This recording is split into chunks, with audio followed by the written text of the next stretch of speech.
Hey nerds! It's Geeks of Cascadia.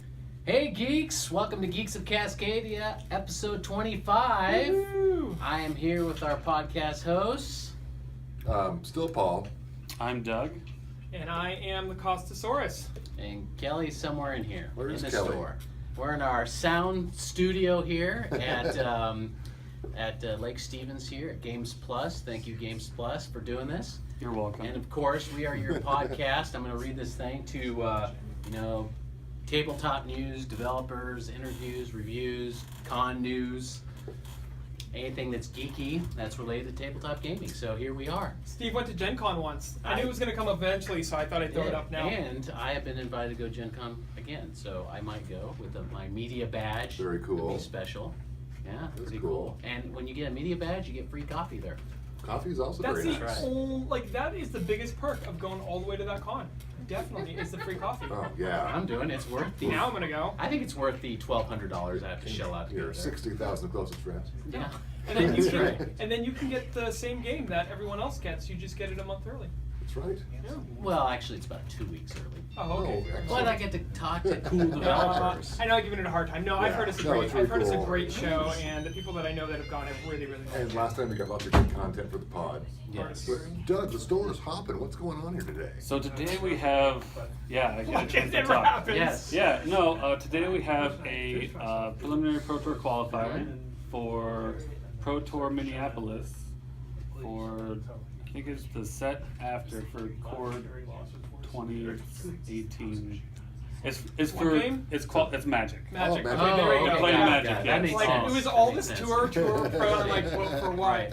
It's a qualifier to qualify for the next Pro Tour. So we got some con news. So, Joe, what do we got for con news? So we have a couple cons coming up. So Emerald City Comic Con from the day of this recording just ended a week ago, which was amazing. I didn't get to go. I'm very sad. It was really good. I actually got to see a couple of children's book authors too that Cool. do some really cool comics from my classroom. Phoebe and the Unicorn, which is a great one, and it's great. My students love it. It's great for adults. She was there, and so I got to get pictures with her, and she signed some stuff for my classroom. So That's in regards like you to were cons eBay. in the past, oh, that'd be so bad. Hey, can you sign this? Sign it out to Dear, and then just leave it blank. Yes, I'll fill that in Thank later. you. Well, what we have coming up here in just a couple weeks is down in the lovely state of Portland. Well, that'd be a city technically, That's a city. but in the state of Oregon, is I'm there sorry, you're a is teacher, right? Okay. there is Game Storm. It's the and capital of Portland. The capital Joe. of Portland is America. Yes. So we have Game Storm down there from April 5th to the 8th, and that is just a big game convention. I know some people that go down there that really like it. I don't necessarily know how big it is, but people really like it. So if that's something you're interested in, you can go to GameStorm.org, and I know that's going to be at the Red Lion Jansen Beach, and that's in the lovely city of Portland in the state of Oregon, in the country of America, in the world of Earth. Well, Portland, it can be a state of mind. Wow, that was deep. Yeah, true. yeah. And that's what's near term. I don't know. And then we've got some stuff coming up. But of course, OrcaCon. What do we got for Right around the So, corner. Right around the corner. OrcaCon is only in 10 months, and registration is open. We still have it. There's still early bird registration going on. Not early registration, but early registration. And that for the 3-day passes for adults 17 and over, that's $60. 3-day pass for children is $50, and that's children are considered 6 to 17. 5 and below is Rizzo, All which right. is the cool term for free. Yes. So, and we have that coming up. What was that? Nothing. Okay. Just was Making fun of your joke. Oh, that's okay. I'm so cool and I know that. Yes, and that is not Martin Luther King Jr. weekend this year, which is a little sad, but you know what? I'm going to get over it. And yeah, That's it. well, this means January Well, I- 11th to 19th, or 13th. Oh, 11th to 19th would be amazing. Oh, God, I'm We'd be I'm exhausted. Yeah, tired of making January 11th to 13th. And I do want to put a little plug. I don't know if you have a Dragon Flight in there, but that's in August. So look that up. It's one of our sponsors. So of course, we want to give a shout out to Dragonflight. So, what have you guys done? We've been away from our listeners for about 3 weeks now. And I really want to apologize to all you. We've been really super busy. But for this show, thanks to Doug and Kelly, we've got some content and game reviews. Thank you. But we don't have any cool interviews, but we will have one probably in about 2 weeks. Who are we trying to get? She is in charge. I don't want to drop her name right now, just in case. Yeah, you but don't. she is in charge of the Pathfinder Society around this area, and right now she's traveling out of the country to another convention. Wow. And she's Okay. going straight from there to Gamma next week, which is a huge thing. Well, hopefully she'll have some insight to Pathfinder 2.0 now, right? Yeah, Pathfinder 2nd Edition just got announced. So what do you think about that, Doug? You think that the 2.0 is kind of the answer to D&D's 5.0, or what do you think? I wouldn't know how to compare them because I haven't played Pathfinder At all? at all. Huh. I figured you would have played that. Only D&D. Nope. Okay, well, we're not going to offend our Pathfinder listeners out there. I hear Pathfinder's pretty good. I have not played it myself, so... Now, my only thing is, and I've not played either, but I'm honestly surprised that only now there's a second edition. It's been out for a while, hasn't it? Pathfinder? And I know... I mean, it came out just after 3.5 went to the open gaming license. Yep. So 3.5, D&D 3.5. Oh, Well, So that's at least almost 10 years. So Yeah. so with the is it with what has been released so far about it, in news or anything? Is the reception good? Is it bad about the changes? What have you heard? I haven't seen anything. I've heard a few people talking around in my own D&D group that we have here, and also from the Pathfinder Society. It's kind of a big deal. We'll have to see what actually the rules change are from it, see how it affects the play. If it's kind of adapting the Starfinder rules to be more Pathfinder, because I know Starfinder took a huge step away from Pathfinder from players that have played both. So we'll just have to kind of wait and see. And how is Starfinder doing? I mean, there was a big jump in sales, and what's it looking like now? It seems like, has it died off? Have you seen? I have not seen anyone play it here. I haven't seen anyone play it here. We're still trying to get a sit down to kind of try and play it. Kelly picked up a module to kind of look through and everything as we're talking about. That's here. right. We gotta schedule that. We keep We on gotta, talking about that. yeah. If there's any listeners out there, make sure you can email us at geeksofcascadia@gmail.com or tweet us and let us know. Are you playing Starfinder? How do you like it? That'd be good to know. And that's a good point, because I'm hearing a lot of people being like, yeah, man, I'm gonna pick up Starfinder. I'm so excited, and yeah, I'm excited about Starfinder. And then reading some stuff online, but then I never have seen someone play it or have talked to somebody who's played it yet. Yeah. And so it's so interesting, there's all this buzz about it, but then I have not ran into a single person who's played it. Getting a role-playing group together is just not easy, or keeping one together. Yeah, 'cause it's a serious commitment, is what it sounds like. Our D&D group has more people who used to be part of it than are currently. By a I know lot. that there's been groups trying to get started, even with me, and I'm very new to it. And the only thing is, I can't always commit to the same time, the same day every week. It's just the only thing I can really do that is our Mondays thing. But other than that, it's just I never know. Kind of like with your job, it's like you never know what meetings you have, and so it's hard. Well, and if the listeners want to get an in-depth kind of review into Starfinder, actually we've got, well, not really review, but kind of how it was developed. We've got episode 10. If you go back, you can listen to Owen Casey Stevens, who is the developer of Starfinder, and kind of get the details of that and how it came about. So hopefully we can touch on that, but we also have two, again, I think we had 2 reviews this episode. So Doug, can you fill us in what we expect out of these reviews? So one of the reviews is Segrada. It's based on... Sounds like a drink. Not really. Okay. Sounds like a place in the Playboy Mansion, Yeah. No. but like the basement under the grotto. Yeah, that's the secret underground. Like the sub- Almost like the subgrad, but not quite. Yeah, I see where you're going. Okay. No, it is about building stained glass windows in one of the churches in Segrada. So you are rolling dice and drafting dice and building a certain pattern on your card that kind of matches the stained glass window, because all the dice are translucent and see-through. And it's a nice strategy game. It looks really pretty. It's It really does. fulfilling. Like when you get those different dice to fit and you get a certain row or whatever, you're like, it just feels good. It's a very fulfilling game. I felt like, especially the first, and easy to learn, Mm-hmm. which was really nice from a But Kickstarter. it's hard to kind of master because we'll talk about it in the review. There's Sure. different.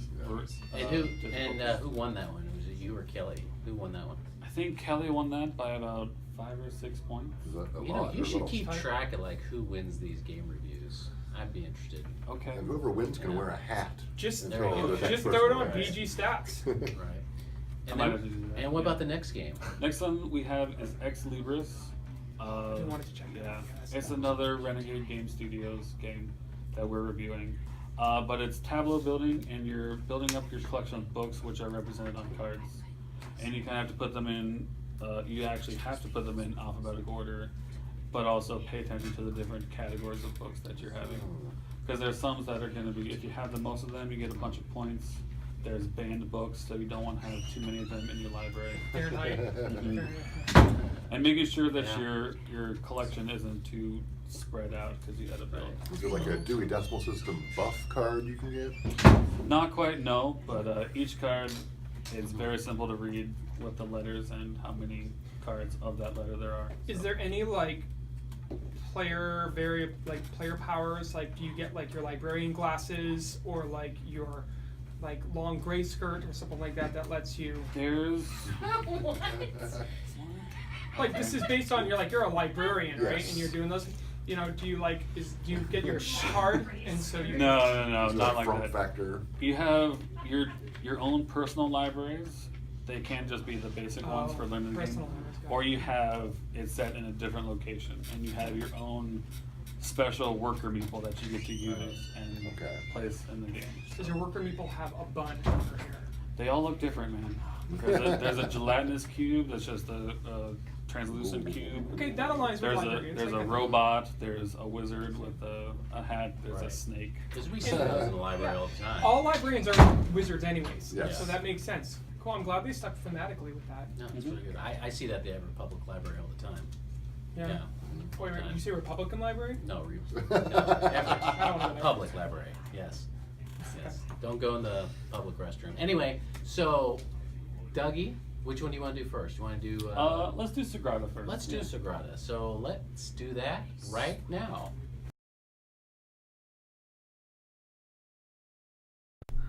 What Oh are no, it is recording. Hey, look at that. Hey, geeks. Tuning in live. Coming at you somewhat live. We're here with another Geeks Tabletop Game Review at Games Plus in Lake Stevens. Woohoo! I am Doug, And I am Kelly. and today we've got a really nice game for you by the name of Segrada. Yeah. This was a game kickstarted 2016 Quick. to come out, and it came out last year. Google's in your pocket. It's somewhere in my pocket. It came out a while ago. It was very popular when it did. Yeah. I know at some times our rep was saying like you could buy it off the shelf and sell it for more on Amazon or eBay. It's one of those crazy games. But now that the market is kind of stabilized and everything, it's more available now. Yeah. It's based off of the cathedral. The Segrada Cathedral. Okay. That's good to know. So we are building I stained couldn't- glass windows For the cathedral. for I couldn't tell you if different it's the cathedrals. cathedral is called Segrada or if it's in some town in Segrada. Something like that.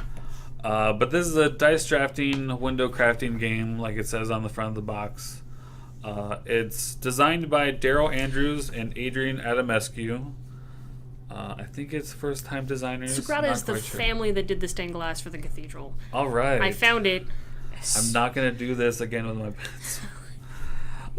Illustrations by Peter Walken, and there are some really nice illustrations on the different stained glass in the box art and in the game art, which is really nice. On the board pieces. And the board pieces, yeah. And this was published by Floodgate Games. They did their own thing on Kickstarter, like I said before. I think this is their first game. You can check them out, floodgategames.com. This game is really good. So it's a game for 1 to 4 players.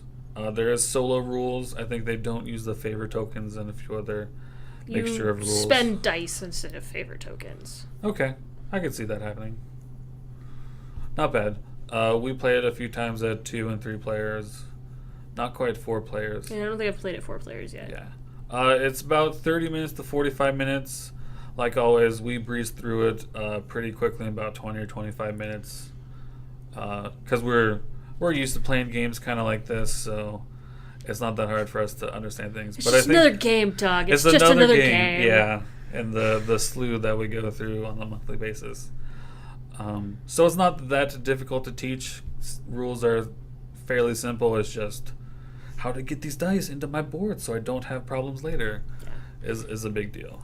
Which is why it recommends 13 plus for the age. It is a lot of strategy, making sure that you have different numbered pips in rows or columns, different colors in rows and columns. Your same color dice can't touch. Your same shade of dice can't touch. All these little... And by shade you mean a number of pips on it. Yes. Yeah. In the game, the shade refers to the different number of pips on the die. Yeah. And this game's only $40, $39.99. They're translucent dice. They're translucent They're very dice. pretty dice. That's about 60. I know Steampunk Rally comes with roughly the same number of dice, and it's also the same cost. And it's got cardboard components. So it's roughly... Because, a as good always, we deal. only recommend the best games at the best price points. Yeah, definitely. So in this game, it's going to be played over a different number of rounds until, I think it's 10 rounds it is? Until you take 2 dice per round until your window is full. Yeah. So 10 rounds. If you can fill it. So 10 rounds. If you can fill it. That is Yeah. absolutely true. To start the game, we randomly get 2 different double-sided designs that we pick one, and they have varying difficulties based on this requires this numbered pip on this space and these colors on these spaces, and it's a whole different designs, and you have multiples of them to choose from.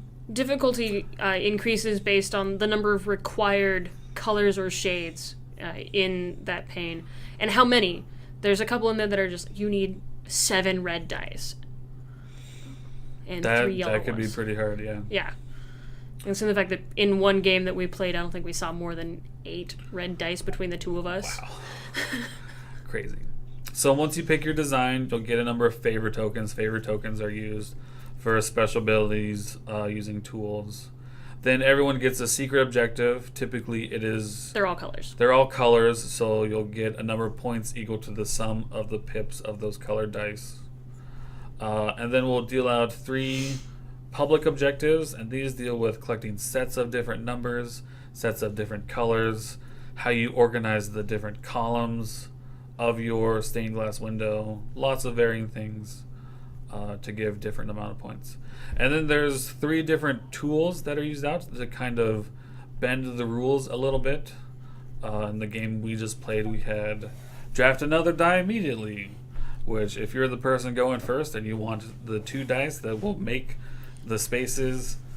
Especially late game when you have especially you late can't game. fit things in places because of restrictions. Mm-hmm. So there's 3 different tools to kind of let you bend the rules a little bit in one way or another, kind of move things around on the board and ignore things as well. So those are useful. So each round, whoever's first player, and this will go It rotating switches. around, Yeah, it around rotates. the board. They're going to draw a number of dice equal to the number of players times 2 plus 1. So there's always going to be one. Everyone's going to get 2 dice, and then there's going to be 1 left over. So the last person who picks doesn't have, well, I guess I'm getting this one. Yeah, They have don't their get screwed options. over, as it's harder to do so, actually. And the way that the drafting works is the first player's going to roll it. They're going to pick one. It's going to go around the table, and then it's going to come back around the table, starting with the last person. So the first player gets first and last pick. Mm-hmm. Which I think is nice. That's kind of like the Catan setup rules. Yeah. When they're placing out on the board. So that's not that bad. And then once you draft a die, you place it on your board. There are certain restrictions, like I said before. This space can only be this color. This space can only be this number of pip. And you also have to watch out for The other dice. the other dice that you have on the board. And the way that you start your board, you can start from anywhere along the edge. and you can only ever place adjacent to another die. So as you're going, you're starting from the edge and then you're moving inward. Yeah, just like you would build a normal piece of stained glass. You can't start in the middle usually. Usually. Sometimes. I've never done it. You can also use favor tokens. Some of them have restrictions on when to use them. As you draft the dice versus before you draft the dice. Or move something. Yeah. Things like that. So you're always watching out for restrictions on where you can place your dice and what to do like that. And then once everyone's picked, the last die that's remaining goes on the round marker to signify that that round is over. Well, some of the tools actually let you switch out with previous dice. I have seen those tools. They're pretty useful, especially later in the game. You can try and take one of the old dice And get switch it into with your board. current ones, yeah. Yeah. So at the end of the game, once everyone has drafted through 10 rounds, we'll go through scoring. Everyone will score their public objectives, or the public objectives, Yeah. then score the private ones. It's weird that we did it in that order. I don't think it matters between public and private, really. Well, I guess technically you already vaguely know what your opponent's public objective score is, how well they were doing based on those requirements. So you just do them. I wasn't even watching you when we were playing on how you were doing your public objectives. Kind of. I mean, I helped you out. I'm like, just move the one, Doug. That way you don't have 2 ones at the column. Yeah, that was. You would have that been was another something 4 else. points behind. Yeah. Oh well. And then you score favor tokens. You get a point for every unspent favor token that you have. And then you'll lose points for each open space on your board. Now, if you ever had to draft a die, I don't think we went over this. If you ever have to draft a die and you can't place it, It goes back in the bag. it goes back in the bag. So you are losing points from that. And then whoever has the most points after that wins. I forget what tiebreakers was. I think it was the most points from private objectives. So not bad. Yeah. Most so- points from private objectives It was the tiebreaker. is a tiebreaker. But I also That feel makes like sense. favor points are tiebreakers too. Favor points in the empty spaces. Yeah. Yeah. That could be true. However you wanted to do it. I mean, they're only worth 1 point each. Yeah. So And that's it's enough to nudge you over. and I mean if you pick a really hard board and Which is don't what I use did. any of your favor tokens. You're like, I'm going to do an easy one, and I'm not ever going to use my favor tokens. And then you did. and You were then I the did only one who did. immediately. And I picked a hard board and kept all of my favor tokens. Whatever. Better this game than you are, Doug. Thanks, Kelly. I'm pretty sure I'm better at you than some games. Well, yeah, like Majesty. Like Majesty, yeah. That was a pretty good one. But we're getting off track. So, what do you like about this game? What do you don't like about this game? It's very pretty. There was a lot of thought and effort went into designing the window pane scoreboard and the window pane player board, and all of the dice are translucent, and very lots of thought went into the illustration of this game. Are you just going to buy it based on artwork? You have. I've done that on some games, yes. And I have not felt bad about it. Isn't that how we ended up with 5 tribes? That's one of them. That one I bought mostly based on the mechanic, and I still like the mechanic on that. The other one I bought based on artwork was Happy Pigs. And I am not ashamed that I like Happy Pigs just because of the artwork. I mean, the box is very pretty too. Yeah. There's the artwork, there's the replayability, there's the different, you have different setups that you can do for the different Tools, different Different- objectives. different patterns you can get for building your window, all of that stuff. I think there was like 15 or so double-sided Yeah. cards that you could pick from, so not bad on that. The only thing I have against it a little bit is some of the colors on the cards. My brother's colorblind, my grandpa's colorblind, a lot of people in my family are colorblind, so it's one thing to kind of watch out on that. Yeah. And It's a color-based game. yeah, so it's a little thing to worry about that. I don't think it's too bad, depending on what color blindness you have. I think red, green. You sent the picture to your brother. I sent the picture to my brother. He's pretty good. He was pretty okay picking out the red and the green so that's not that bad. But it's But just it's- something to worry about. I can as you see do how it. reading the scoreboards would be annoying. Yeah, you just get someone else to do that, not him. Somebody else can do the scoring. Definitely. Other than that, it's a great game. I like it. We'll be playing it sometime in the future for game night. I'm pretty sure. We've played it already for game night. That was back when it came out. We can do this going forward. I mean, it lives on the game shelf. You can come by and play it whenever. Yeah, exactly. Just like Majesty and No, all of our other shelf of games. Anything last? Any other words to say? I think it's a unique premise, or not. It's not entirely unique, but the dice drafting element. People do drafting in various different game styles. Seven Wonders drafts your cards, but drafting your dice is a little bit different. You haven't played Role Player, and I think that's one we need to sit you down to play. It's you draft a role player, or it's you draft a Okay. D&D character Okay. using dice. Okay. Because you get your 4 dice for each of your Was abilities. it before or after Segrada? Which It is the one was- we're reviewing right now. We'll review it down the line. It's going to be one of those. I like it. It's pretty good. Okay. Other than that, thanks for listening in. This has been Doug and Kelly for Geeks Tabletop Game Review. If you got any requests, shoot us an email at geeksofcascadia@gmail.com Yeah. or hit us up on Facebook at facebook.com/geeksofcascadia or facebook.com/gamespluswa. Thanks. Bye, guys. Of Segrada. Again, I played it a few times and it was great. And so, what was your biggest takeaway? Like, what was the thing you liked the most about it, or that stood out the most? Well, when I played it, I kind of made it my mission not to use any of the cheat cards, any of the tools. But kind of as the game was You progressing, got paid for them, yeah. yeah, and I took one of the easy ones because I was learning the game while Kelly had played it. But towards the end of the game, I had to use a few of them, but it wasn't that bad because I was able to fill out my card with all of my dice. So, Nice. plus it's random what comes out for what tools you get, so you're not quite gonna play the same game with those tools. Okay. So, So there's replayability. oh yeah, definitely. yeah.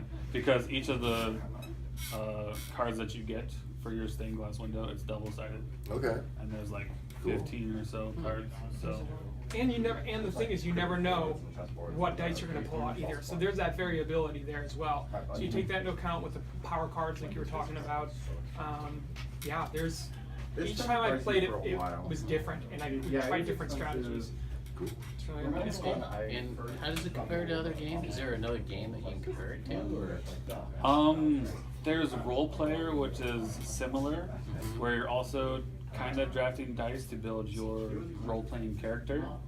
Because you know how you build a D&D character, you roll 46, take the 3 highest. You are drafting those dice to put in for your ability scores. Oh, And based on your class, you have certain requirements to meet to gain points. And then there's a different color pattern that you can Okay. get to get more points. So. And I've not played it yet. I backed their expansion to get also to get the base. And I wish I backed it the first time, but it's cool. Like, yeah, all you're doing is building a character. Okay. Whatever a character the whole time. It's cool. It's a cool concept. Well, I'm now addicted to that. Now that I've discovered D&D Beyond, and just announced yesterday. There's a D&D Beyond app in beta. Oh yeah. Yeah, right. yeah, that's pretty cool. I gotta get on D&D Beyond. I don't even know Oh, what it's D&D so much Beyond fun. is. Is it? It's So it's an update to their D&D Insider tools, which that was I don't know what that is. tools for making 4th edition characters. Okay. But it's not D&D Insider, it's D&D Beyond, where it's all of their 5th edition stuff, where you can subscribe to get benefits like campaigns that you're running through, that you can save with characters. You get more character slots, but you can also purchase. This is all paper. This is all online. It's all online. It's all online. dndbeyond.com. Yes, not sponsored. And you can create character. They've got a character creation. But if thing they'd like to sponsor where you us. can go through it, it helps you through all that. Yeah. There's drop down boxes. But it's not a game. It's not a No, game. it allows you to. It's a digital platform to create the paper example of for your characters. And there's informational videos and articles like That's cool that there's, like, home brewing cool and stuff. tools like You can also digitally purchase all of the books. so you can Nice. easily search through the books and find Yes. the information that you Cool. need from them. And don't forget, listeners, that May 18th is Mordenkainen's, depending on how you want to pronounce it, Tome of Foes, and that's coming out May 18th. Now, May 18th is a date that you get it actually before when it comes out to the general public, but you got to do it through your game store, and you get a variant cover. Yeah, hit us up. We've got So some. please do that. My name is on the list and at Games Plus right now, and of course, I think you got yours reserved I'm someplace at else. around the table, yeah. But I'm really excited to do that. And I mean, you didn't even say it, but it is the same price as the regular version, so Yeah. you might as well try and get that Right. variant if you can. Right. Yeah. And how many people have signed up so far? I think we've got 5 out of the 7 pre-orders Now, picked up. when do you have to send in that number, or do they just give you a set? Oh, I already put in that number already. Okay. So So what if somebody comes up and wants to do it right now? I have 2 spots left. Oh, okay. There you go. Well, But if those get filled up, they kind of go on a waiting list to Okay. see if I can get Okay. more. okay. Well, then you shouldn't hesitate. You should come down there and put your name on the list. Yeah. So what about the next game? Ex Libris? Next game, yeah, Ex All Libris. right, let's do that right about. Hey geeks, we're back with another Geeks Tabletop game review at Games Plus in Lake Stevens, Washington. I am Doug, and I'm always here joined by Kelly. Hey guys, today we're doing Ex Libris. It is a worker placement tableau card game from developer Adam P. McIver, who's done a few other games, mostly print and plays, including Coin Age, which it's a card, and you just use spare change out of your pocket to play the game. Hey, a little along the lines of cheap ass games. A little bit, yeah. Plus, he's done Vector, which is similar to, not so much as Android Netrunner. It's kind of along the same lines as that, but it plays a lot differently than the card game. It's kind of the same premise, but different. Moving on. Moving on. It's got artwork from Jackie Davis, who has done quite a few popular games, including Viticulture and Euphoria from Stonemaier Games. And the artwork on here absolutely fits the premise of the game. Mhm. And it's quite beautifully done. Yeah, very good. And it's published by Renegade Games Studios. Woohoo, Renegade Games. Yay! They do a Clank. lot of games. Clank, Lotus, Our other new favorite. Fuse. Like most of their games, I recommend to people just starting out. So Oh yeah. They do. Go-to recommends. lots of great stuff. So Ex Libris is a worker placement tableau building. You pointed at a thing, and I don't know what you pointed at. Player count. Right. It plays 1 to 4 players, so there is a solo version of this. However, it doesn't quite hit that awkward 5, but it plays perfectly at 4, just as it does it at 1. It recommends ages 10 and up, and it plays about 45 minutes. And the price point is $60, which it feels a little high. And then you take a look at the fact that every single book in the illustrations has a different name, and every card is different, and it kind of makes sense. Mm-hmm. Plus, it's got all the different specialty meeples with it as well for the different libraries that you have and the different assistants. So, They definitely went the extra mile for this stuff. So in Ex Libris, the mayor of the village has announced a new seat on the village council. Oh, there's a story? There's a story, yeah. It's not just a random collection of books. Who cares? You can collect books. Yeah, but he's announced the seat of the Grand Librarian. So you are working to build up your personal collection to be the best in the town, because there are other rivals in the town gunning for that position. So players will send out their assistants to the different locations in the village Worker in order placement? to worker placement, in order to source the best books, which you will then shelve into your collection, the tableau building aspect of it, in order to end up with the most extraordinary collection at the end of the game.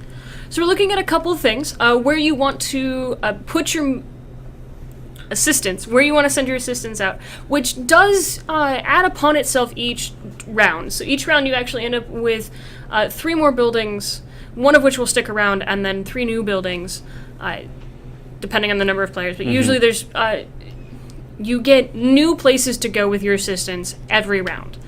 So it does change a little bit, and your strategy will evolve.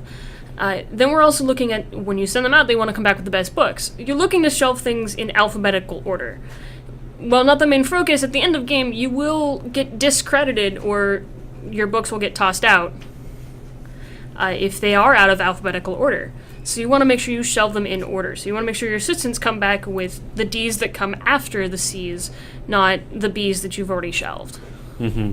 That kind of stuff.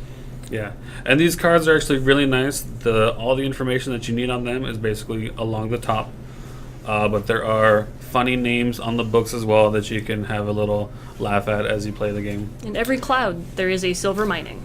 Yes, that one's pretty good. So each card, it has the letter of the books that are on it. It also has the number and The tattletale heart. has the number, order, and the letter quantity, because each letter of books has a different, or each letter will have a different number of books that Cards. are out there. Cards, books, Technically. however you want to talk about it. Well, each card contains 3 to 4 books. I think it's like 500 or so books spread out over 150 some cards. Yeah. So there's a lot of books. But this lets you easily make sure that the cards that you're placing into your shelves are in alphabetical order, just by comparing these 3 numbers. Yes. Plus it also has icons for the different types of categories that there are. There's 6.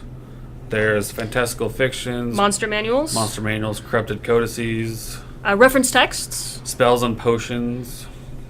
And historical volumes. Yeah, so definitely lots of things.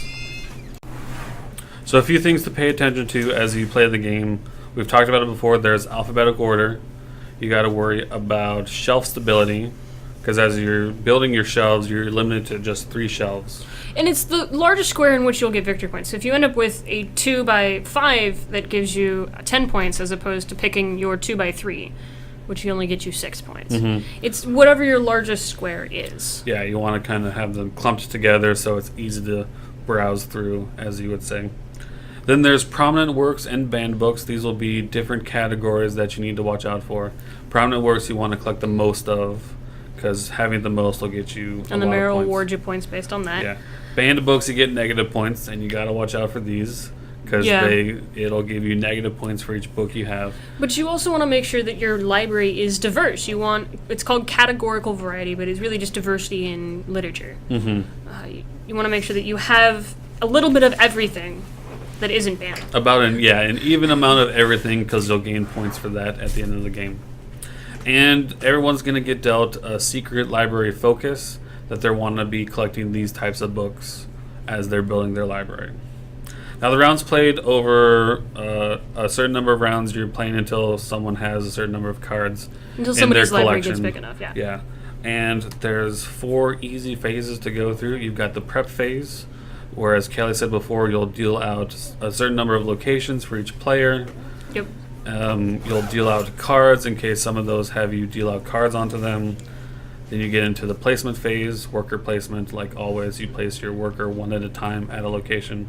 And Go around everyone's the table. got their own personal library that gives them... So there's always a place that you can go to. Yeah, you can draw a card or shelve a card, just so you have a place to go to.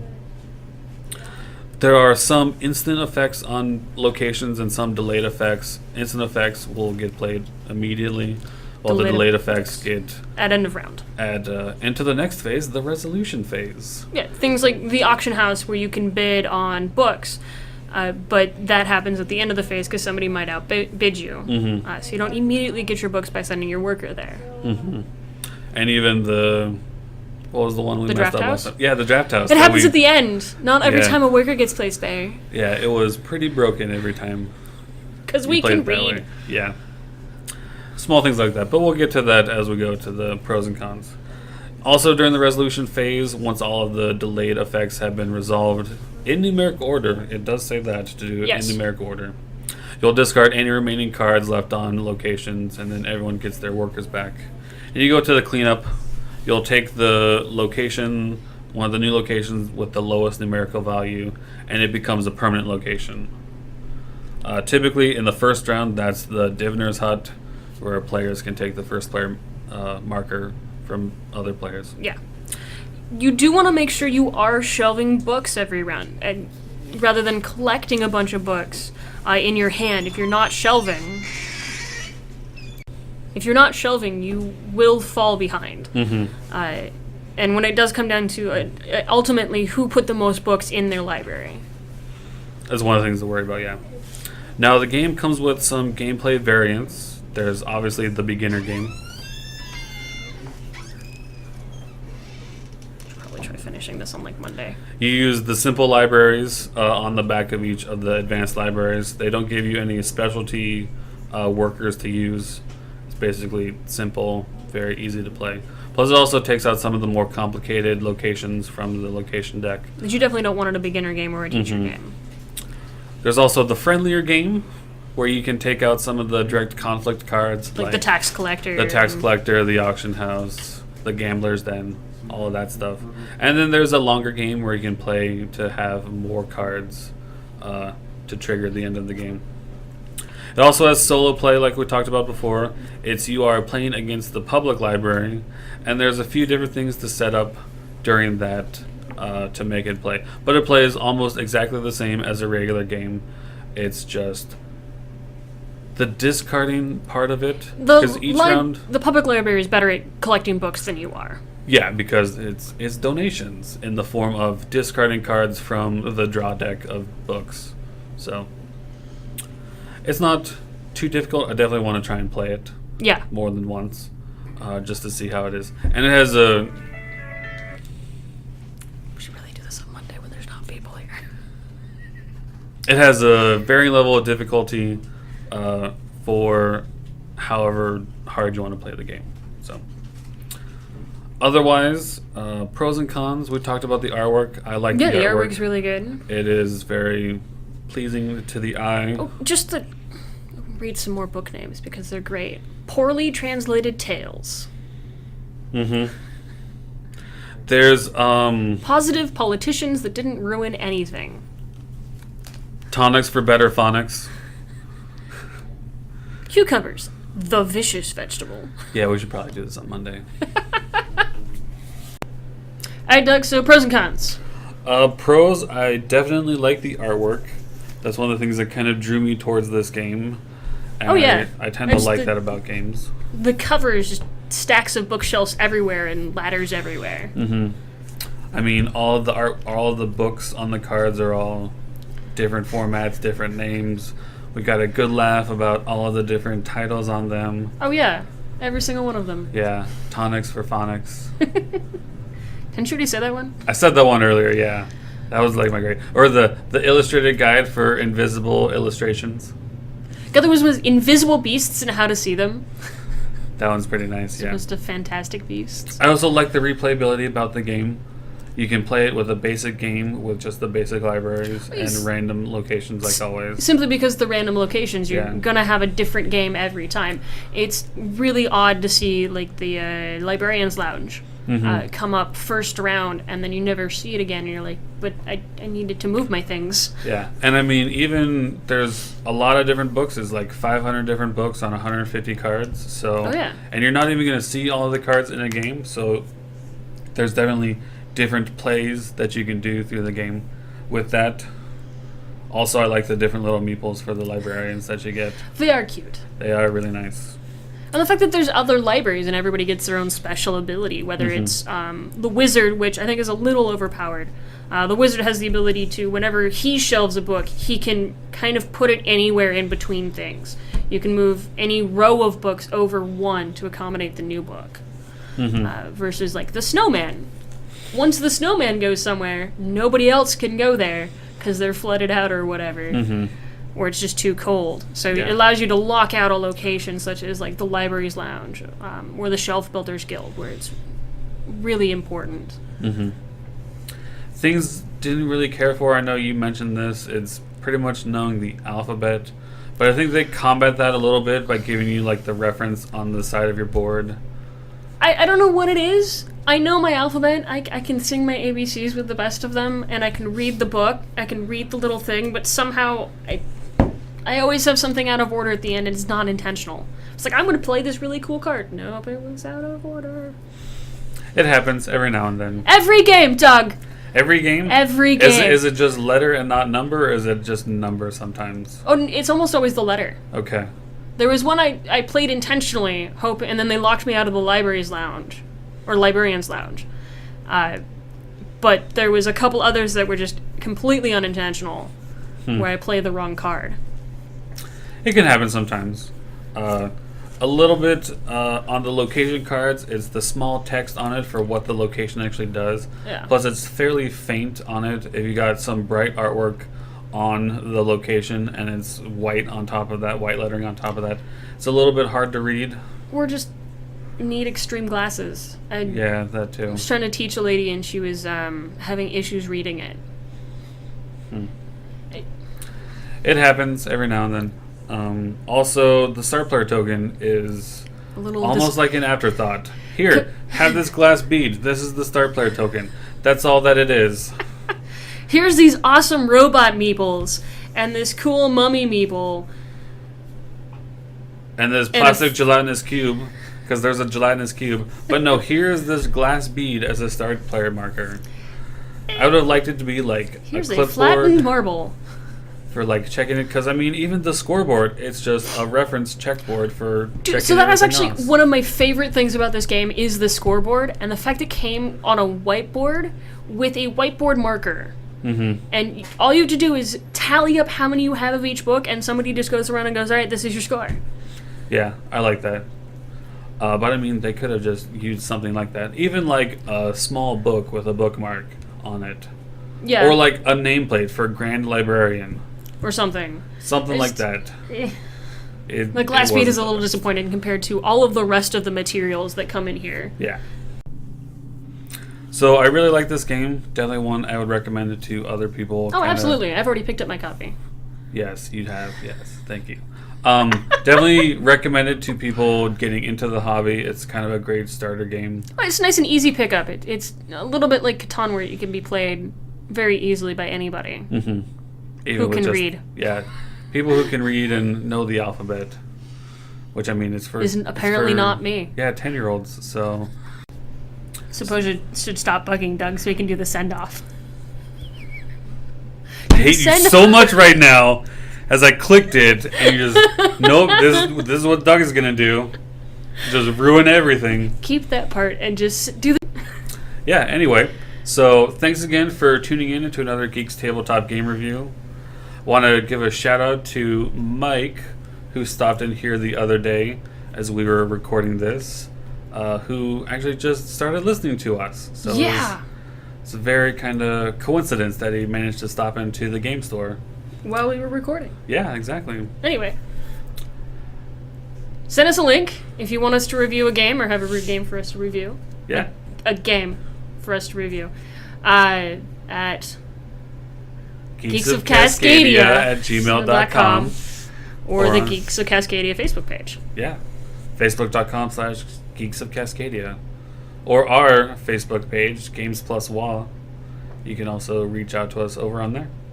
Or if you're bored, come play a game. Yeah, come play a game. We will play Ex Libris almost all the time. Or Eldorado. Or Eldorado, yeah. That one's pretty good. We have a lot to choose from. Bye, guys. See you later.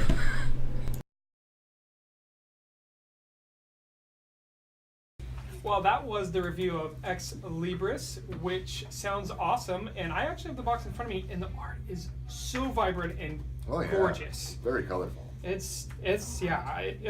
looks really great. And so you were saying kind of earlier, like there's a mechanism where you said you almost have to put things in alphabetical order. Yeah, kind of here on the box, this would be someone's collection. And so you have your tableau in front of you, and you've got 3 rows of books that you're trying to do. And they have their, I think that's H's, and then M's and P's on the second row. So you're kind of trying to build your bookshelf that way. And you're Okay. limited because you have to put a card next to another card, orthogonally. So, but there's different locations that can let you shift cards, one, as you shelve a card into it. There's even one of the special libraries that lets you do that every time you use that wizard character to shelve a card. So you see this as a potential winner when we do our end of the year review? I think so, yeah. Okay. We've got quite a few to go through, but Renegade, I feel like, has just been on fire. Like, I mean, like, every game I've tried of theirs, Yeah. I really liked. And so whenever any of their stuff has gone on Kickstarter, I've just been like, because they self-publish some that they don't put on Kickstarter, straight to the factory, and then sometimes they Kickstarter, but they're just stuff it's been like, for me, it's been like the Image comics where I feel like there's that consistency. They've been really consistent, and with quality games, they've been becoming one of my favorite companies up there with Stonemaier, which I know too. I don't want to say this because I think the artist for this did Viticulture. That's Beth Sobel, right? I believe so. Yeah, that's a local artist.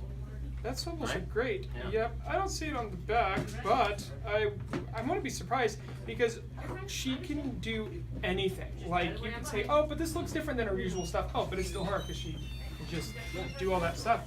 So, Doug, Probably inside. what do you got going on maybe in the next coming weeks in tabletop games? As far as for reviews, we're working on doing Palace of Matthew Ludwig and what was the other one we did? Dinosaur Island. Okay. Finally looking yeah. at Gosh, it looks See so a lot of cool. stuff on the socials So about bright. dinosaurs. Oh yeah. And It is so crazy. bright. Is that and where it the dinosaurs evolve and everything, and then the game ends when the big meteorite hits? No, Is that something different? That's dominant species. Okay. Okay. I saw that. That's played called in- science. Yeah, exactly. Yes, it is called science, but This one is Everyone basically knows dinosaurs never actually existed. that's right. And the This- Earth is only 3,500 years old. But anyway, go ahead. No. I like that. Beth Sobel did not do the art. Oh. That's Libris. Yeah. But I Uh-oh. wouldn't be surprised because how beautiful it is. The illustration was done by, I'm going to go with Jacques Davis, or Jacques Davis. And then the graphic design was Adam McLever and Anita Osborne. Awesome. MacGyver. So One of the games we did had artwork from her. Not so- So, she can- not this one. She blows my mind. Her and there's the Miko. They can put out. He's done all the Valeria art games. He's done. I mean, all the what was it? Explorers of the North, Of the Raiders North Sea. of the North Sea. Yeah, Okay, Raiders. yeah, and so those that ones. guy's art very unique.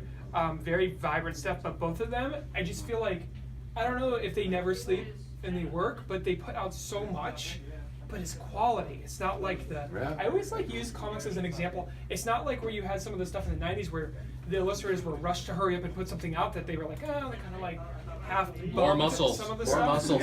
Yeah. So Well, it's bigger all guns. of its quality. Bigger guns. While I was waiting for the late people to show up, I was shopping around the store, and I kept picking up games. Thinking I heard about this, everyone likes this game. I kept picking up Renegade Games. Yeah. They're on So, fire, yeah. I think we've reviewed 5 or 6 of them so far. Okay. So it's quite a few. So And what do you guys have? You guys checking out any of the Kickstarters? Anything good out there right now? I know Joe, you had This mentioned. has been a rough few months for a reason is because there's been so much good stuff. And it's blowing it's blowing up, but Dice thankfully got Throne closer. Season 2 got thrown up there. It's kind of a Yahtzee style fighting game with dice, obviously. Okay. That one just got put up there, so I'm expecting them to do another reprint for Season 1. So we'll be getting that back in. I just got my Zombicide Green Board core set in. Okay. That we'll be doing an unboxing for probably. Ooh, next week or alright. so. Plus I have Feudum is on its way. It's like a 3 or 4 foot player board. Very heavy Euro game, so. Isn't Planet of the Apes supposed to kick soon? So yeah, we interviewed Like the that board guy. We interviewed that Yeah, guy, board wasn't it? game. I think in May he had mentioned that, right? I think I thought it was late March. I don't know. That's a previous podcast if you want to listen to that. That's right. There is, speaking of the Miko, there is a really cool dice throwing game on there with variable powers called Dice Settlers. And it's not a roll and write, because so much now, whenever I see a dice game, I naturally think roll and write, because they've been kind of blowing up. But that game looks really good. It's lots of stretch goals. The one that I'm the most excited about is Chronicles of Crime. Have you seen that on Kickstarter? So it's got 9 days left. Their goal was 15,000. They have gotten 413,000. It's from Lucky Duck Games, who has done what's the Vikings game? Vikings, Oh, Out of Vikings Control. Yeah, there's Vikings Gone Wild. There you Vikings go. Gone Wild, yeah, I Which have that I over there, played and I yeah. love. And Vikings Gone Wild is literally a card version of, I feel like, a real-time strategy game like Warcraft, or made me think of something like that, where it's like you need to build up your command center, then have your barracks. Your barracks will let you build these guys, but you can't build the bigger guys unless you get your academy. And so it was a card game. But they put this game out called Chronicles of Crime that is a card game, and there's like the little QR codes on every character and on every location. And it's a co-op game, and you work together with everyone, and there are different stories, more or less. And so it'll say, you know, scan the police chief, and then he's like, hey, you need to go investigate this, and then you go, okay, and you scan the location. This is the best part. When you scan the location, you can, with your phone, what's that called? Not altered reality. Augmented reality. Augmented reality. You stand there, and if you're holding your phone in front of you, you can look up, like into the trees, down to the ground, Oh, wow. as if you were viewing the actual crime scene through your phone Oh, wow. to Okay, pick cool. up clues. And Cool. while you're doing this, you can have your friend be writing it down. And so that's a really cool concept. Now, the cool part is you can't just take your time. Each action you do takes a certain amount of time. So, for instance, to look at the crime scene, you only get to look at it for 1 minute. It costs one, like, say, time point. If you want your friend to also look at it, like, here you go, it's another time point for them to look at it too. So if you just keep going around talking to all these witnesses, you're gonna run out of time. Oh, You need wow. to really like That's strategically clever. think about it. And then they've hit so many stretch goals that they have add-ons, including, which is my biggest exciting one, is like an 80s style like game, like something that happened in the 80s. It kind of gives me that feel of not necessarily Stranger Things, but the Marcy case from Time Stories and kind of that art. So anyways, I've been pretty pumped about that. I would check it out. It's called Chronicles of Crime, All right. and it's doing well. We'll check it out, and hopefully I'll get this posted before Yeah, it goes out. 9 days. I think I will. I will. Yeah, it looks cool. So, anything else before we sign off, guys? Black Panther was amazing. It was amazing. Yes. I'm gonna say is the best Marvel movie. I'm gonna say it. I'm just No. throwing it out No. there. It was the best I entirely disagree. until Captain I Marvel loved comes out, it. I think. Yeah, I loved it too. Yeah. I don't know if it was the best, but it was I pretty good. just It was- watched The Avengers with fresh eyes. Not by a lot. It is such a good movie. Oh yeah, it's good. It's like it's amazing. The first one or the First second one? one? Yeah. First one. Yeah, the second Okay. It's called The Avengers. Well, Black Panther wasn't what it should have been. Why? Go away. I want to hear this. It did not further the universe. The character himself learned nothing. Yes, it was a great movie. However, it's what I expected from Marvel 4 years ago. He learned humility. No, he didn't. Yeah, he did. Not really. Yeah, well, think about it at the end. He decided that instead of hoarding all their technology, to share it with the world to better, even created, even That's was what he gonna was going to create do anyway. that school specifically in the town of his technically nephew, But that's no what cousin. he was going to do so, anyway. so folks, check out our new segment called Marvel if he wanted to get laid, Movie it's what he was Reviews going to do anyway. with Joe and Kelly, Joe and and that'll Kelly. come up Yeah. next Yes. podcast. But with that, I think we're going to sign off. So embrace the nerd, and I hope I love you, that's Kelly. it.